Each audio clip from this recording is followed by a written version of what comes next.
Hi అండి. Welcome to అదిరేటి రుచులు. ఇవాళ నేను చూపించబోయే రెసిపీ వచ్చేసి చాలా రుచిగా తోటకూర వేపుడు ఎలా తయారు చేసుకోవాలో చూపిస్తానండి. రైస్‌లోకైనా, చపాతీలోకైనా, రసం, సాంబార్, పప్పుచారు చేసుకున్నప్పుడు సైడ్ డిష్‌గా కూడా చాలా బాగుంటుందండి ఈ తోటకూర వేపుడు. ముందుగా ప్రిపరేషన్‌లోకి వెళ్ళిపోదాము. ముందుగా నేను ఇక్కడ ఒక పెద్ద కట్ట తోటకూరను తీసుకున్నాను. ఈ తోటకూరను మంచిగా 3-4 సార్లు వాటర్లో వాష్ చేసుకోవాలి. ఇసుక అలాగే మట్టి అనేది లేకుండా క్లీన్ చేసుకొని ఇలా సన్నగా తరిగి పెట్టుకోవాలి.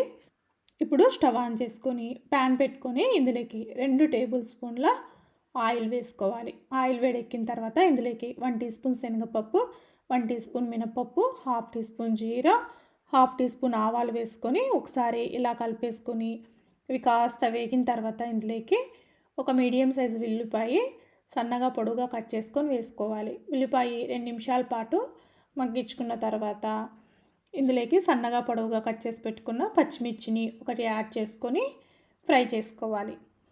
ఈ పచ్చిమిర్చి కూడా కాస్త వేగిన తర్వాత ఇందులోకి 2 ఎండుమిర్చి కూడా తుంపి వేసుకుందాము. ఇప్పుడు ఉల్లిపాయ కాస్త రెడ్గా వేగిన తర్వాత ఇందులోకి ఒక రెమ్మ కరివేపాకు కూడా వేసుకొని ఫ్రై చేసుకుందాం. ఇప్పుడు పోపు మొత్తము ఇలా వేగిన తర్వాత మనం కట్ చేసి పెట్టుకున్న తోటకూరని వేసేసుకోవాలి. ఇలా వేసుకున్న తర్వాత లైట్గా గరిటెతోటి ఇలా కలిపేసుకుందాము. ఇలా నిండుగా ఉన్నప్పటికీ ఆకుకూర కదా మగ్గిపోతుంది. ఇలా కలిపేసుకొని మూత పెట్టి 5 నిమిషాల పాటు మగ్గించుకోవాలి. 5 నిమిషాల తర్వాత మూత తీసి చూద్దాము. చూడండి ఆకుకూర అయితే మగ్గిపోయింది లైట్గా. ఇప్పుడు ఒకసారి కలిపేసుకుందాం. ఇలా మొత్తము కలిపేసుకున్న తర్వాత మళ్ళీ మూత పెట్టి మగ్గించుకోవాలి. ఇప్పుడు ఈ ఆకుకూర మగ్గే లోపల ఇందులోకి కావాల్సిన పౌడర్ని ప్రిపేర్ చేసుకుందాము. మిక్సీ జార్ తీసుకొని ఇందులోకి 1 టీ స్పూన్ జీరా, 1 టీ స్పూన్ ధనియాలు, అలాగే పావు కప్పు వరకు కొబ్బరి ముక్కలు, అలాగే 10 ఎండుమిర్చి, అలాగే 10 వెల్లుల్లిపాయలు కూడా తీసేసుకొని దీనిని పౌడర్ చేసుకుందాము. పౌడర్ ఇలా మరీ మెత్తగా కాకుండా ఇలా బరక బరకగా ఉంటే సరిపోతుందండి. ఇప్పుడు ఈ పౌడర్ని కూడా పక్కకు పెట్టేసుకుందాం. ఇప్పుడు మూత తీసి చూద్దాము. చూడండి ఆకుకూర అయితే సగం వరకు మగ్గిపోయింది. ఈ స్టేజ్లో ఉన్నప్పుడు ఇందులోకి సాల్ట్ను యాడ్ చేసుకుందాం. సాల్ట్ మరీ ఎక్కువగా వేసుకోవాకండి, తక్కువగానే వేసుకోండి. ఆల్రెడీ ఆకుకూరలో సాల్ట్ ఉంటుంది కదా.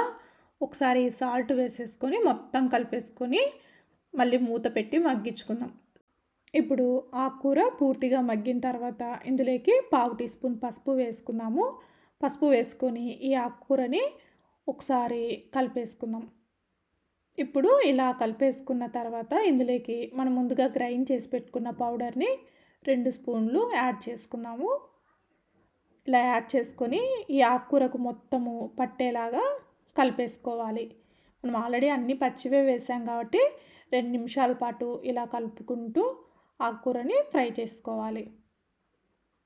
ఇప్పుడు 2 నిమిషాల తర్వాత స్టవ్ ఆఫ్ చేసుకుంటే మంచి రుచికరమైన తోటకూర వేపుడైతే రెడీ అయిపోయిందండి. చపాతీలేకైనా, రైస్లేకైనా, దేంట్లోకైనా సరే చాలా టేస్టీగా ఉంటుందండి. ఒకసారి మీరు ట్రై చేసి ఈ రెసిపీ ఎలా వచ్చిందో కామెంట్ చేసి చెప్పండి. మీకు కనుక నా రెసిపీస్ నచ్చినట్లయితే లైక్ చేయండి, షేర్ చేయండి, అలాగే కామెంట్ చేయండి.